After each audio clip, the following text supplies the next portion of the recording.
৪০ বছরের জলাবদ্ধতায় জীবনের স্বাভাবিক ছন্দ হারিয়েছে ভবদহের মানুষ। জনপদ জুড়ে চলছে নীরব কান্না।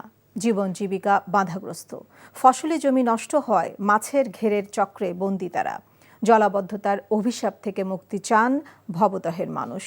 ভবদহে জলাবদ্ধতা নিয়ে ইমরুল হাসানের ৩ পর্বের ধারাবাহিকের আজ প্রথম পর্ব। সাথে ছিলেন যশোরের সাইফুল ইসলাম সজল, ছবি তুলেছেন জামাল হোসেন।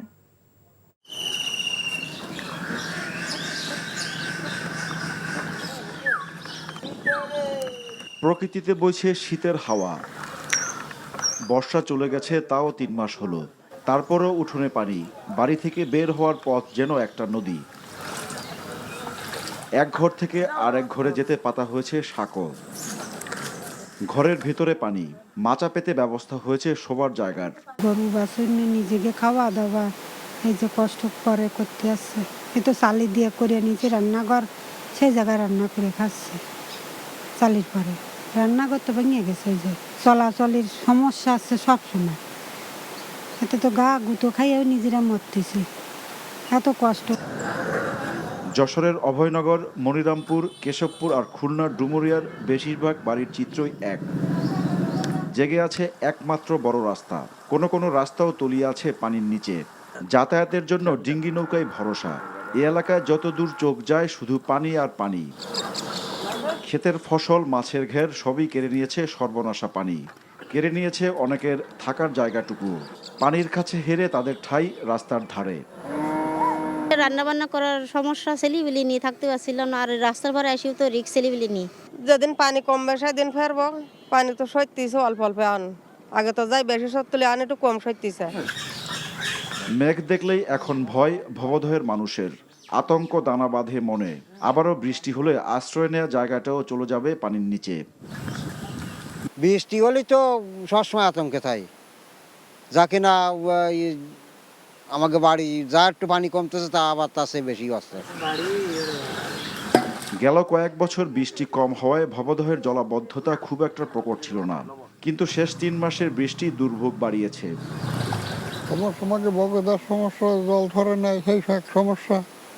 বাড়ি ঘরের মধ্যে 4 আঙুল জল, বাস করা তো মুশকিল, নাচে দিয়ে দাঁড়ি করে বসে রয়ে এই এখন ওই 4 দিয়ে পার হয়ে জল দিয়ে চলে আসছে।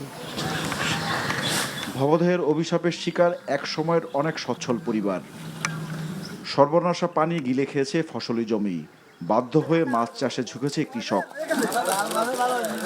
এখন কোনো কৃষি কাজ নেই, এখন মাছের চাষ ছাড়া কোনো কাজ নেই। জমি আছে, জমি তো ফসল হচ্ছে না, জমিতে কি হবে? ফসলাদের নালি আমরা কি করে বাঁচবো? তাদের মতো হাজারো মানুষের স্বপ্ন ভবদহের পানিতে নিমজ্জিত। চাষবাস নেই, এলাকায় কোনো কাজ নেই। বাধ্য হয়ে অনেকে অন্যত্র চলে গেছে। তারা টাকা পাঠালে কেবল পরিবারের চুলা জ্বলে।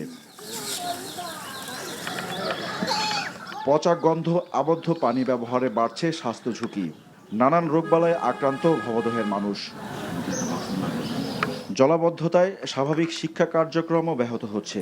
কোনো কোনো স্কুলের ঠিকানা তো এখন খোলা জায়গা। 80-র দশকের মাঝামাঝি থেকে জলাবদ্ধ ভবদহ অঞ্চল। এই পানি থেকে কবে মুক্তি মিলবে কিংবা আদৌ মিলবে কিনা তা জানা নেই কারো।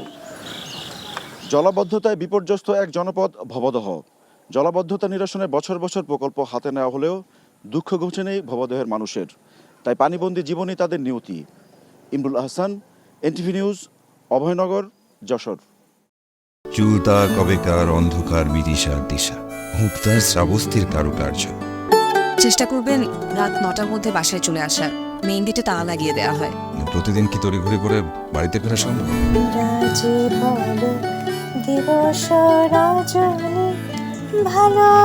একটা কথা বলতে চাই, তুমি ভীষণ সুন্দর গান করে। প্রেম পেরোলো অনেকগুলো মাস, ভালোবাসা মেখে আজ তুই অভ্যাস। তুমি আমি এসে খুব সমস্যায় ফেলে দিলাম, তাই না? আসলে গাছ আর সম্পর্ক দুটোই একই রকম। জীবন্ত রাখতে হলে যত্ন নিতে হয়। ভালোবাসার বিষয়টা আপেক্ষিক, এক একজনের কাছে এক এক রকম।